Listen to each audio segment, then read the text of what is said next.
Hoje nós vamos falar sobre encontro vocálico. Encontro vocálico é o encontro de duas ou mais vogais em uma sílaba. Exemplos: coração, mamãe, herói, loiro, Paraguai, ciúme e poético. Antes de aprendermos sobre a classificação dos encontros vocálicos, o ditongo, o tritongo e o hiato, é importante aprendermos sobre a semivogal. A semivogal é aquela que possui um som mais fraco e mais rápido, enquanto que a vogal possui um som mais forte e mais demorado. Por exemplo, apaixonado. Perceberam que o som do i quase não aparece? Se o i tivesse um som mais forte e mais demorado, a palavra seria pronunciada assim: apaixonado, e não apaixonado. Outro exemplo: loiro. Aqui, a letra O é a vogal e a letra I a semivogal. Ou seja, a letra O é pronunciada com mais força que a letra I. Se a letra I fosse pronunciada com a mesma intensidade da letra O, a palavra ficaria loiro e não loiro. Percebe que o I quase não aparece? Por isso ele é chamado de semivogal. Uma dica: a letra A sempre será uma vogal. As vogais I e U sempre serão chamadas de semivogais quando aparecerem em ditongos. Exemplos: falei, reparei, pulou, cantou, andou, cantei. Só pode existir uma vogal por sílaba. Então, quando houver duas vogais, aquelas com som mais forte, elas terão que ficar separadas. Por exemplo, coelho. Não se diz coelho, se diz coelho. Temos duas vogais, uma do lado da outra, mas na separação de sílabas devem ficar separadas, pois as duas vogais têm som forte e demorado. Por isso são chamados de hiato e não de ditongo. Elas ficam separadas e não juntas na mesma sílaba. Outro exemplo: sa-i-da. Não se diz saida. Temos duas vogais, mesmo que encostada uma na outra, elas devem ficar separadas na separação de sílabas. A única maneira de diferenciar se é vogal ou semivogal é pronunciar as palavras e reconhecer quem será pronunciada de forma clara e forte e o fonema que tiver o som mais fraco e menos nítido será a semivogal.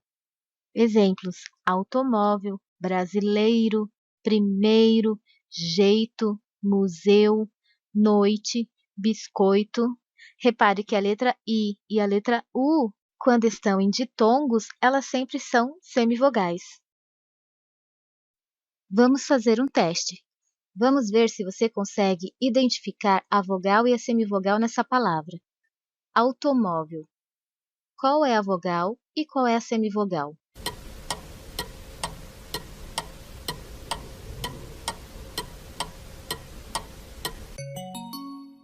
Se você respondeu que o A é a vogal e o U é a semivogal, você acertou. Repare que o A é pronunciado com mais intensidade que a letra U. Automóvel. O U quase não aparece, por isso ele é chamado de semivogal. E nessa palavra, brasileiro, qual é a semivogal e qual é a vogal?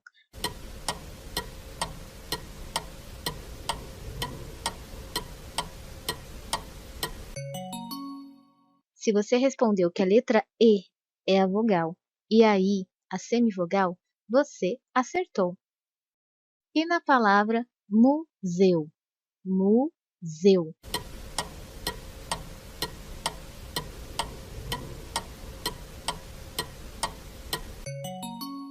Se você respondeu que o E é a vogal e o U a semivogal, você acertou, porque o E é pronunciado com mais intensidade e é um pouco mais demorado que a letra U, que quase não aparece.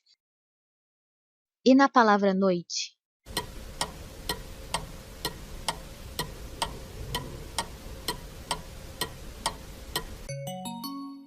Repare que o O é pronunciado com mais intensidade, por isso ele é a vogal e o I a semivogal.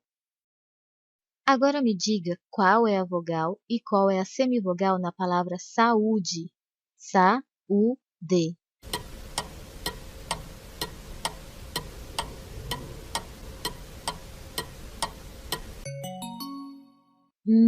Essa era uma pegadinha. Se você percebeu que a letra A e a letra U são pronunciadas com a mesma intensidade e as duas são vogais, você acertou.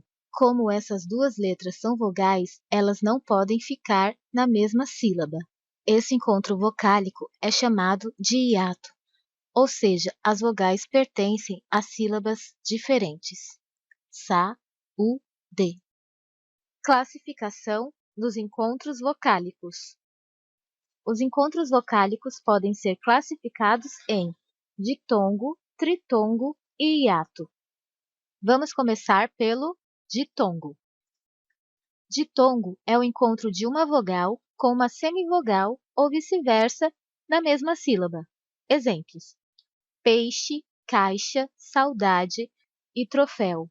Repare que mesmo quando as sílabas se separam, as vogais continuam juntas. Isso chamamos de ditongo, quando tem duas vogais em uma mesma sílaba. Ou melhor, quando temos uma vogal e uma semivogal em uma mesma sílaba. Existem alguns tipos de ditongo, como o ditongo nasal, que é quando o ar sai também pelo nariz. Por exemplo, para você entender melhor, aperte o seu nariz com os dedos e diga as palavras mão, pães, mamão, limões e papelão. Perceberam que a pronúncia dessas palavras mudaram? Isso acontece porque, ao dizer essas palavras, o ar precisa sair também pelo nariz. Por isso, esses ditongos são chamados de ditongos nasais. Ditongo oral é quando o ar sai somente pela boca. Continue apertando seu nariz com os dedos e diga as palavras caixote, cheiro, leite, baixo. Perceberam que mesmo apertando as narinas, a pronúncia dessas palavras não mudou? Isso acontece porque o ar sai apenas pela boca. Por isso, esses ditongos são chamados de ditongos orais. Ditongo decrescente, quando a semivogal vem depois da vogal. Exemplos: papai, cuidado, chapéu e lições. O som mais forte vem antes, por isso é chamado de ditongo decrescente. Vai do som mais forte e cai para o som mais fraco. É como na matemática, do maior para o menor. Ditongo crescente, quando a semivogal vem antes da vogal. Exemplos: espécie, colégio, água. Lembre-se que a letra I e U sempre serão semivogais. E aqui elas aparecem antes da vogal, ou seja, o som mais fraco aparece antes. Por isso é chamado de ditongo crescente. Vai do som mais fraco, que é a semivogal, para o som mais forte, que é a vogal. Também é como na matemática, do menor para o maior. Tritongo. O tritongo é o encontro de uma semivogal com uma vogal e outra semivogal na mesma sílaba. Exemplos: iguais, enxaguou, extinguiu e Paraguai. Temos uma semivogal, uma vogal e uma semivogal novamente. Isso chamamos de tritongo. E por fim, o hiato, que é a sequência de duas vogais numa mesma palavra, mas em sílabas diferentes. Por exemplo, saúde, violeta, moinho, saída e poesia. Como eu mencionei no início da aula, não existe duas vogais na mesma sílaba. Pode existir uma semivogal e uma vogal, mas nunca duas vogais. Então, quando você perceber que as vogais são pronunciadas com a mesma intensidade, elas não podem ficar na mesma sílaba. Como na palavra saída, temos o A, que é sempre uma vogal. Se o som do I fosse mais fraco e mais rápido, seria saida, mas não é saida, é saída. Pronunciamos o som do I com clareza, em alto e bom som. Então, por isso, ele deve ficar em uma sílaba separada. E isso chamamos de hiato. E por hoje é só, pessoal.